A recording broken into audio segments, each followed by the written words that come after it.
Hi, hello po. Isang mapagpalang araw po sa inyong lahat. Kamusta na ho kayo? Sana ho ay nasa mabuti kayong kalagayan saan man ho kayo naroon. Nagbabalik po muli ang aking YouTube channel na Eric's Vlog. Muli po ay maraming salamat po sa lahat ng patuloy na nanonood ng aking mga ina-upload na video.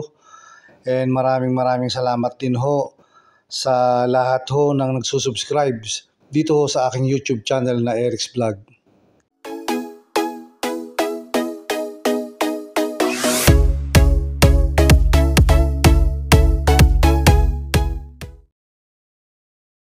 At ngayon pong araw na ito ay pag-usapan po natin ang mga probinsya ho sa Mimaropa na matatagpuan ho sa Region 4B. So ano ba ho itong Mimaropa? Ang Mimaropa ho ay Occidental Mindoro, Oriental Mindoro, ang lalawigan ho ng Marinduque, ang lalawigan ho ng Romblon, at ang panghuli ho ay ang lalawigan ho ng Palawan. So yan ho ang tinatawag na Mimaropa. At ngayong araw ho na ito ay pag-usapan ho natin kung sino ba ho ang mga nanalo hong gobernador dyan ho sa Region 4B o yung tinatawag na Mimaropa. So unahin ho natin itong lalawigan ho ng Occidental Mindoro at ito ho ay matatagpuan sa bandang kaliwa ho ng kabuuang mapa ng Mindoro. Ang nanalo hong gobernador sa lalawigan ho ng Occidental Mindoro ay yun pa din hong nanalong gobernador noong 2022. Ito po ay sa katauhan ni Ed Gadjano. So yan pa rin ho ang gobernador sa Occidental Mindoro. Nag-umpisa ho ang political career ni Governor Ed Gadjano nung siya ay naging mayor ho ng Sablayan, Occidental Mindoro mula ho noong 2010 hanggang 2019 at noon ho kanyang panunungkulan bilang mayor ho ng Sablayan ay hindi niya ho pinahihintulutan ang pagmimina ho doon ho sa kanyang lugar. Kaya siya ho ay naging popular dyan ho sa lalawigan ng Occidental Mindoro at naging gobernador ho si Governor Ed Gadjano simula ho noong 2019 hanggang 2022 hanggang 2025 at ngayon hong Mayo 2025 ay nanalo ho siya bilang gobernador uli. Kaya siya ho ay nasa ika-3 termino na ho bilang gobernador ng Occidental Mindoro. At base ho sa talaan ng COMELEC, itong si Governor Ed Gadjano ay unopposed, wala ho siyang nakalaban nitong nagdaang Mayo 12 taong 2025. So sa lalawigan ho ng Occidental Mindoro ay si Ed Gadjano pa rin ho ang uupong gobernador mula 2025 hanggang 2028. So dumako naman ho tayo sa lalawigan ho ng Oriental Mindoro. Kung titingnan ho natin sa kabuuang mapa ho ng Mindoro, ang Oriental Mindoro ho ay nasa bandang kanan ho ng kabuuang mapa ng Mindoro. Katulad ho ng lalawigan ng Occidental Mindoro, ang lalawigan ho ng Oriental Mindoro ay ganun pa din ho ang umupong gobernador nitong nagdaang June 30, 2025. Ito po ay sa katauhan ni Governor Bons Dolor na nahalal din ho noong taong 2022.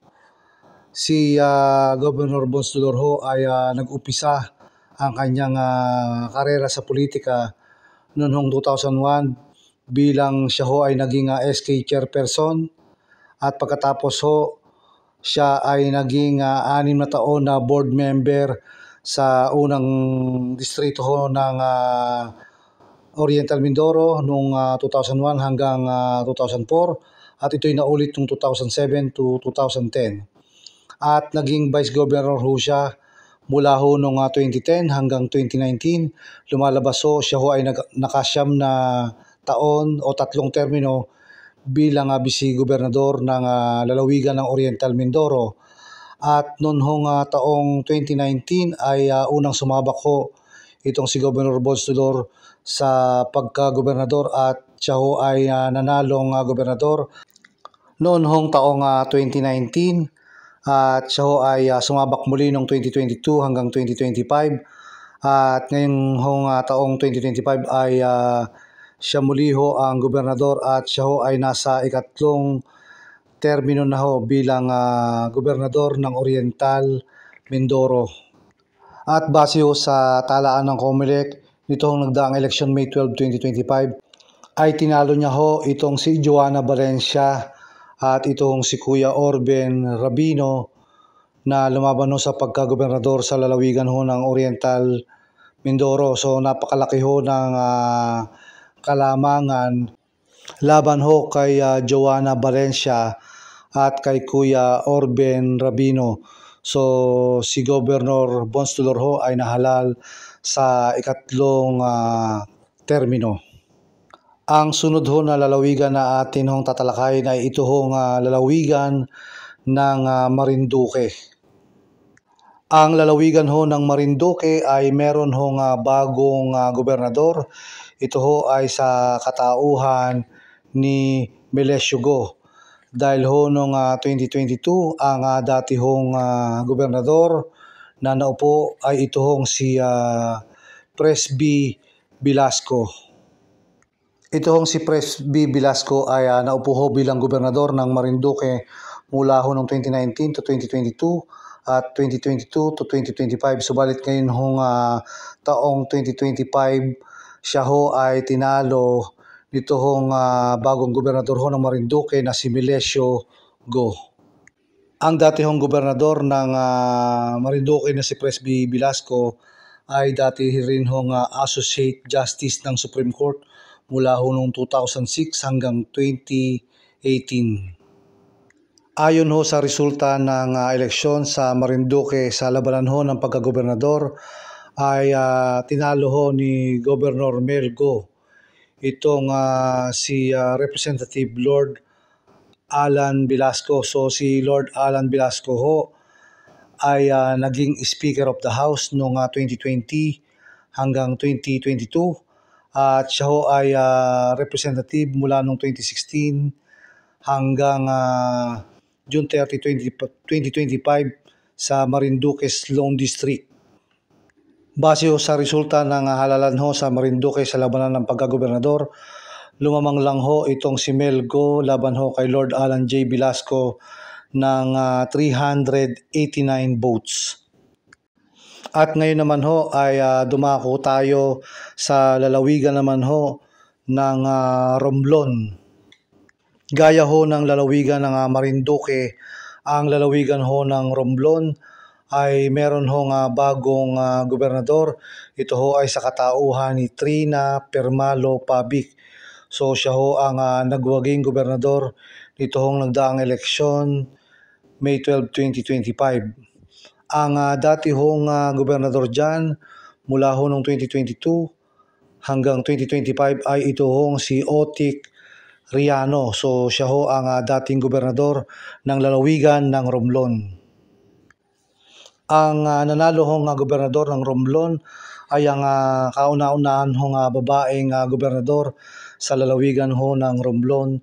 Ito nga hong si Trina Permalo Pabic. So siya ho ay naging 3-termer mayor ho ng Odjongan, Romblon at siya ho ay maraming recognition awards sa local government, sa health, sa nutrition at sa economic competitiveness. Siya din ho ay isang licensed environmental planner at vice chairperson ho ng Red Cross Romblon chapter. At base ho sa resulta ng eleksyon sa labanan ho ng pagkagobernador sa lalawigan ho ng Romblon ay lumamang ho ng 16,436 votes. Ito hong si Trina Permalo Pabic laban ho sa nakaupong gobernador na si Otik Riano. Ang huling lalawigan ho sa Mimaropa o sa Region 4B ay ito hong lalawigan ng Palawan. Katulad ho ng lalawigan ng Marinduque at Romblon, meron din hong bagong gobernador itong lalawigan ho ng Palawan. Ito ho ay sa katauhan ni Amy Alvarez. So tinalo ho ni Amy Alvarez ito hong incumbent governor na si Dennis Socrates na nahalal noong taong 2022. Ang nanalo hong bagong gobernador ng lalawigan ho ng Palawan, itong si Amy Alvarez ay dati ho siyang mayor ng San Vicente, Palawan. At base ho sa resulta ng eleksyon nitong nagdaang May 12, 2025, lumamang ho ng 71,027 votes itong dating mayor ho ng San Vicente, Palawan na si Amy Alvarez laban ho sa nakaupong gobernador na si Dennis Socrates. Ang natalo hong gobernador na si Dennis Socrates ay dati hong mayor ng Puerto Princesa mula ho noong 2001 hanggang 2002 at naging representative ho noong 2010-2013 sa ikalawang distrito ho ng Palawan at naging vice governor ho mula noong 2013 hanggang 2022 at naupo bilang gobernador mula ho noong 2022 hanggang 2025. So ito ho yung mga gobernador na uupo ho mula 2025 hanggang 2028 doon ho sa Region 4B o sa tinatawag hong Mimaropa dito ho sa lalawigan ng Occidental Mindoro, Oriental Mindoro, Marinduque, Romblon at Palawan. Ito hong nagdaang June 30, 2025 ay naupo na hong gobernador. Ito hong si Edgar Llano sa lalawigan ho ng Occidental Mindoro. Ito hong si Bons Dolor sa lalawigan ho ng Oriental Mindoro. At ang mga bago hong gobernador na uupo sa Marinduque, Romblon at Palawan ay itong si Milesio Go sa lalawigan ng Marinduque at si Trina Permalo Pabic bilang unang gobernador na babae sa lalawigan ng Romblon. At ito ring kauna-unahang babaeng gobernador sa lalawigan ng Palawan ay itong dating mayor na si Amy Alvarez. So yan ho, ibinahagi ko lang ho sa inyo kung sino ho ang mga nanalong gobernador sa Mimaropa o sa tinatawag ho na Region 4B. So hanggang dito na lang po muna ang ating vlog ngayong araw na ito. Maraming salamat po sa inyong walang sawang panonood. And please don't forget po to subscribe para ma-update po kayo sa mga video na aking i-upload dito po sa aking YouTube channel na Eric's Vlog.